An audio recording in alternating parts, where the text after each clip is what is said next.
Assalamu alaikum wa rahmatullahi wa barakatuh. This is Amini Swedi, and you're listening to the Murid Talks podcast.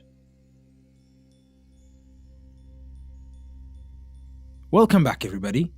Today's episode is another solo episode and a follow-up of sorts to the previous episode that we did. In the last episode, we talked about the concept of God as existence, God as a being. We talked about how not only does God exist, but how God is existence itself. And we also talked about the mysteriousness of the concept of existence, or the term of existence. And we talked about how we use this term, existence, exist, being, reality, in our daily lives. But if you were to ask someone, what is existence? What is being? What is reality? They cannot give you a definite answer because they have no grasp of the totality of existence.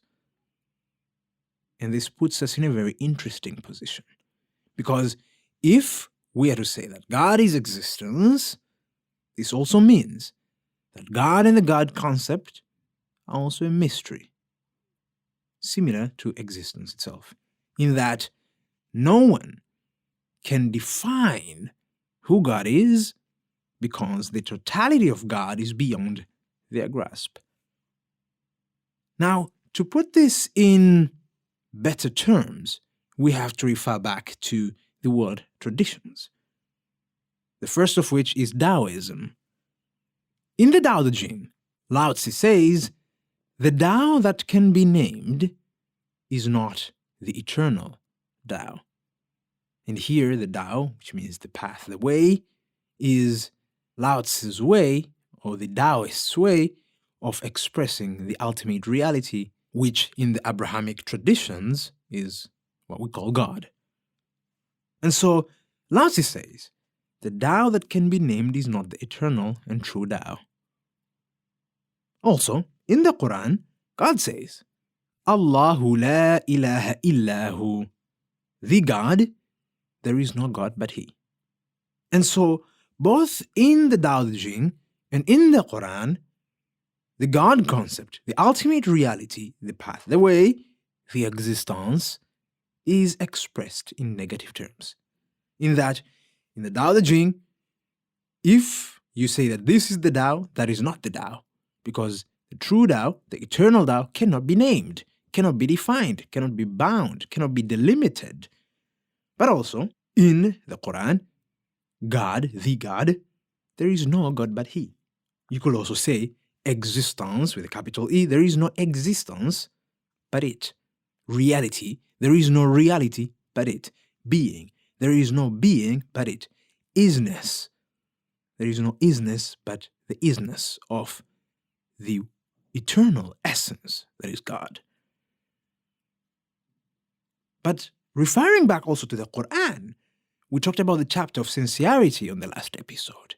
And we said that God Himself says He is Allah, the Absolute, the Eternal. Now, in here we find the idea of the mystery again. Qul huwa Allah. Say He is Allah. So, here the word Allah is used as the name of the essence, the name of Huwa, He, it, that.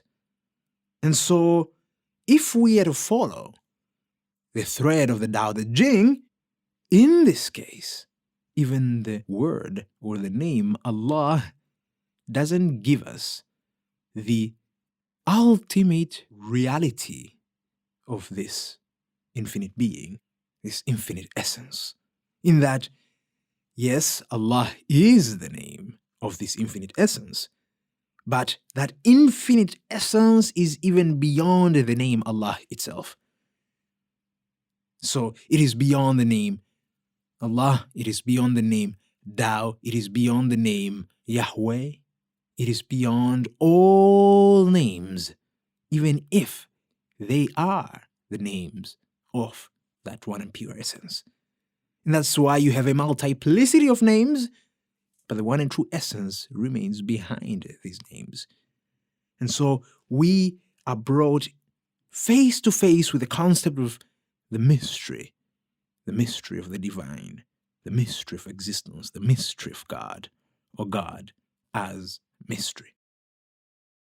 But this leaves us in a very depressing situation, in that if God is a mystery, that means he is unnamed, unknown, unknowable, inexpressible. How then do we embark on this journey? How then do we move forward? Because we are moving forward towards an unknown and inexpressible, unpointable reality. How then can we embark on this journey? But this is where the sages come in, and they say, if you read carefully in the divine books, God is expressed also, in a certain sense, as the unity of opposites, or the unity of dualities, or the unity of complementarities, in that God is the beginning and the end, awal and akhir. He is the manifest and non-manifest, zahir and batin. And so, expressing God in this unknowable, inexpressible way, in this negative way, we can say that God is transcendent. God is beyond all things, beyond all names, beyond all terms, beyond all images and forms. And this is what the Sufi masters call tanzih. That is God's transcendence, that God is beyond all things.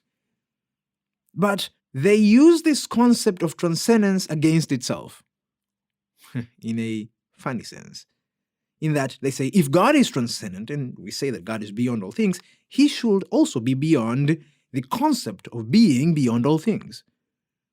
And so God should be transcendent of transcendence itself.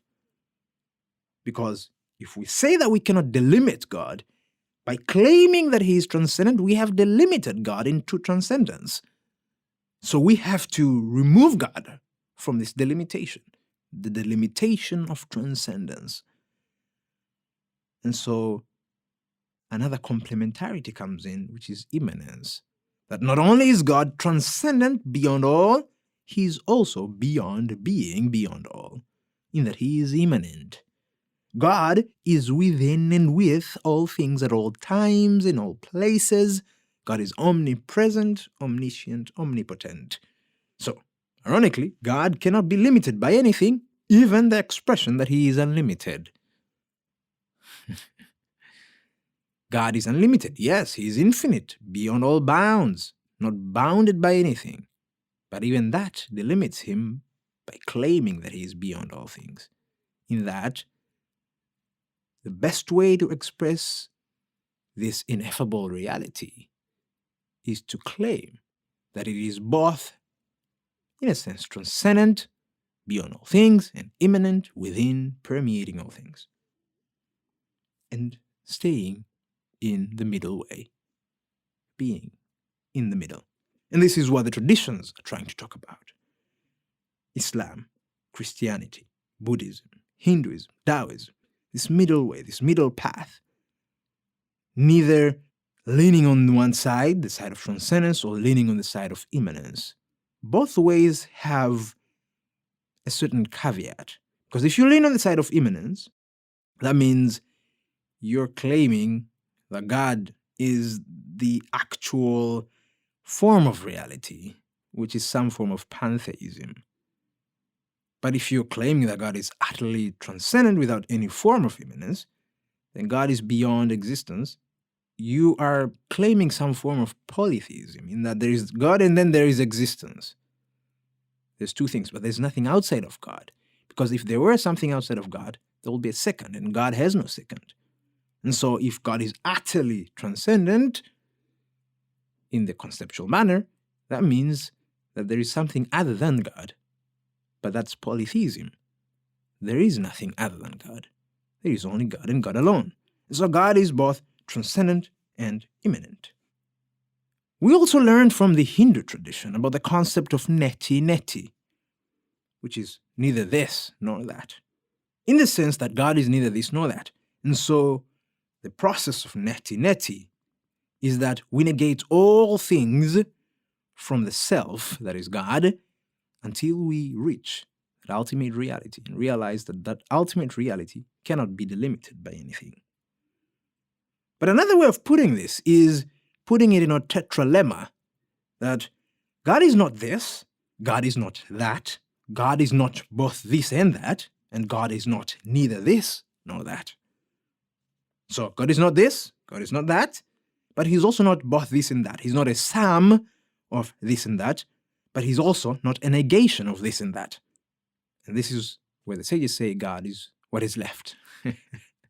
But if you really ponder on this and contemplate on this, you ask yourself, what really remains after that? If it is not this, it's not that, it's not both this and that, it's not neither this nor that, what is left?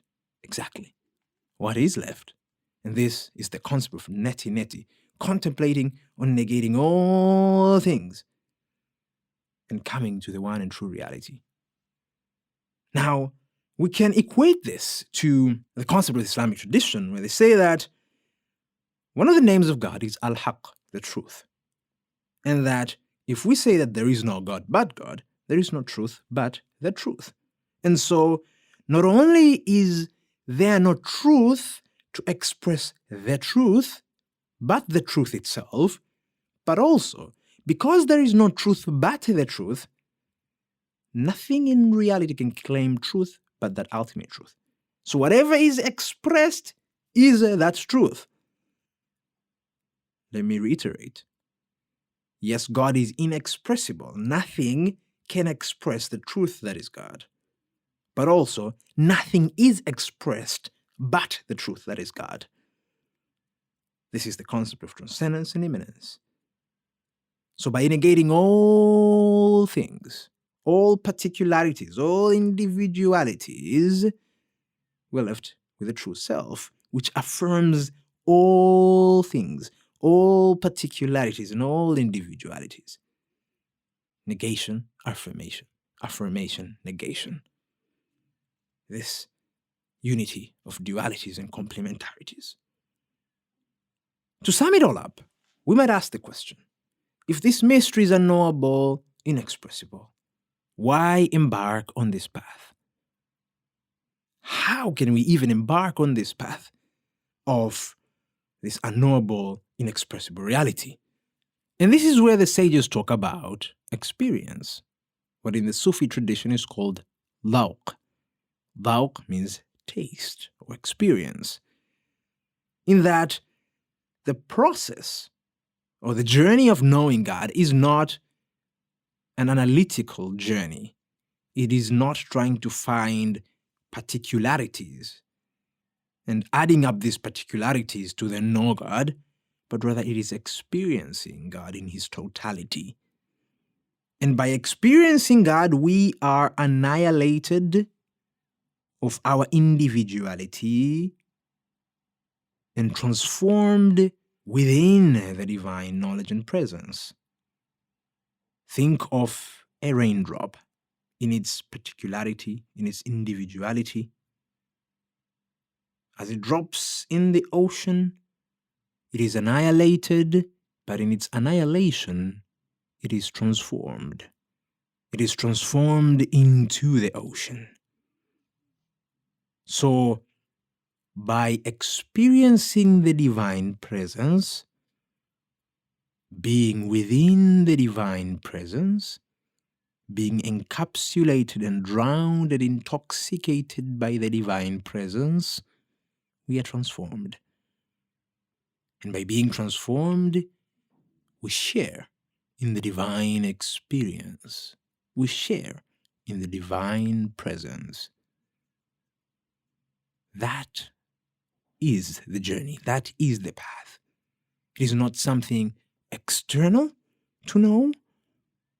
It is not a particular thing to know, but rather it is an ocean to be drowned in so that we are transformed. And so I leave you with this, my friends, to contemplate, to meditate, to think and ponder upon this. And may God bring us to the best of ends, the ultimate end that is Him and Him alone. I wish you peace, blessings, and mercy. Assalamu alaikum wa rahmatullahi wa barakatuh.